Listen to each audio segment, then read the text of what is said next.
welcome to episode 5 of One Credit Only. I was requested by one of the guys on the forums to do a run at a game that I feel that I'm fairly good at. So I've chosen 1944, a horizontal but vertical scrolling shooter made by Capcom in 2000. Hopefully I should get a pretty good run on this game. Usually I can make it to 3rd, 4th level in one go, which is quite sad that I consider that one of my best games, really. I must admit, one thing I did notice when recording this thing is that MAME pumped out a 22 gig AVI file. So it makes me wonder that if I was any good at another game, how I'd pull it off. How some of you other LPers do it, I have no idea. Unfortunately, space is at a bit of a premium at the moment, considering one of my external hard drives has just died. Right, so as I say, this is 1944, the Loop Master. It's the 5th game in a 5-game series made by Capcom that started in 1984 with 1942. Cool, these dates are going to get confusing. Yeah, 1942, the original game came out in 1984, followed 3 years later by 1943, the Battle of Midway. Then a year after that, 1943, Kai was released, which was an update of the Battle of Midway. They upgraded the graphics, the sound, things like that. In 1990, they released 1941, Counter-Attack, creating a bit of a bizarre time frame for the games there, going backwards. But never mind. After that was 19XX in 1955.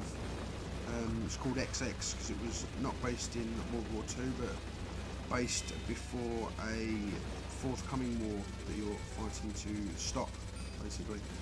And in this game, 1944, Loop Master, as I said, in 2000.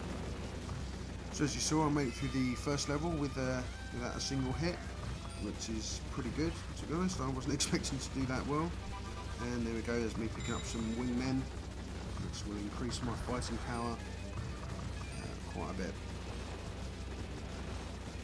The reason I chose this for one of my best games is that it is literally one of the games that I can play for the longest time on the single credit, which I'm quite proud of. As I said in my Pro Gear episode, that shoot 'em ups are not my best genre really, but I love this game. Yeah, nice, impressive bomb there.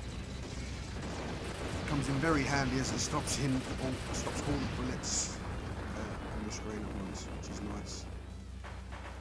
To be honest, this is my longest video, coming in at just over 9 minutes, so I'm not sure if I'm going to be able to make it through this with things to say, to be perfectly honest with you. Here we go, stage 3. Again, I didn't take any hits from the boss or in that level. This game does get a lot harder very, very quickly. I have played through the entire game a few times, but when it gets up to sort of level 10 plus, really, it starts getting pretty ridiculous. And the boss at the end of the game is a massively multi-stage boss, and I probably used somewhere in the region of about 10-12 credits just to make it through the end boss, because it is absolutely massive and took absolutely ages. I'm still doing it pretty well here. Got maximum firepower still, which is quite handy.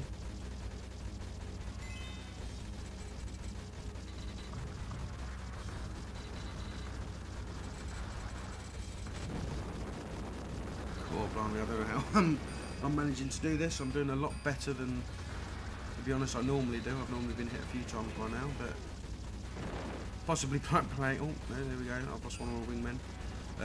Possibly playing that Pro Gear game made me ever so slightly better at sort of how can I put it, really more tame shooters, because this is far from bullet hell as the Pro Gear was.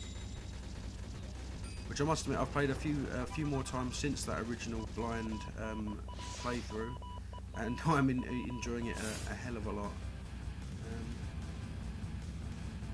Here you go, third boss. This is normally where I start to fail on this game, but I've got enough bombs, so hopefully we'll be able to get through this okay.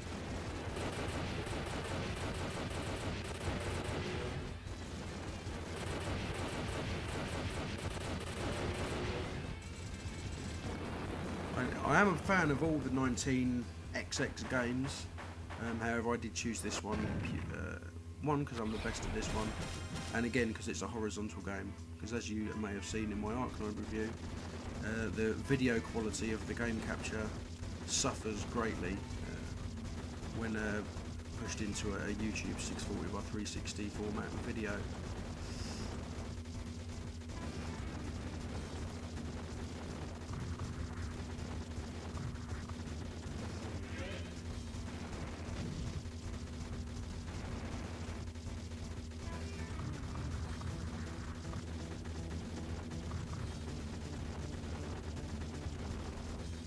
Just out of interest for any of the other LPers out there, I mean, how do you manage the massive files that sort of MAME or even Fraps pumps out? Because Fraps makes massive files as well.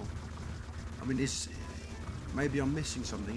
Is there a way for Fraps to record in something other than uncompressed AVI by default? Or is it something I'm just going to have to sit and convert afterwards and keep making lots and lots of space for? If you could answer that, that would be a very handy indeed.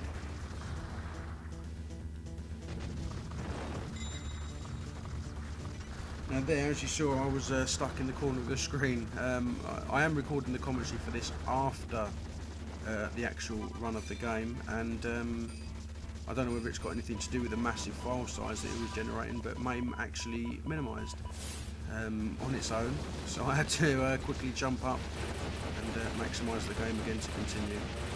Luckily it looks like I didn't lose too much life there, but I'm thinking I could have possibly got quite a bit further if that hadn't occurred. And what with the big file size it was generating, I didn't really want to record the game again, as I was having probably the best run I've ever had. I must admit, usually it's this boss that I fail on, so if I do make it through this boss, I will be quite pleased. Hey, there we go. So there we go.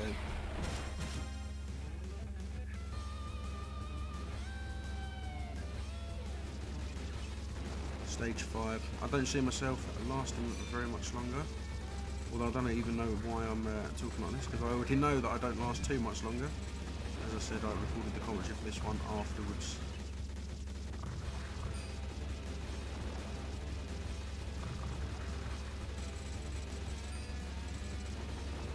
Also, going out to Soke, I did have a look at Top Hunter and failed miserably at it. Didn't even make it to the end of the first level without dying miserably, so I think I'll be leaving that game for now.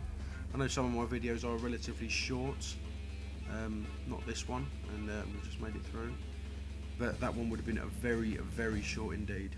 Anyway, there you go, episode 5 over with. Jen, stay out. Bye now.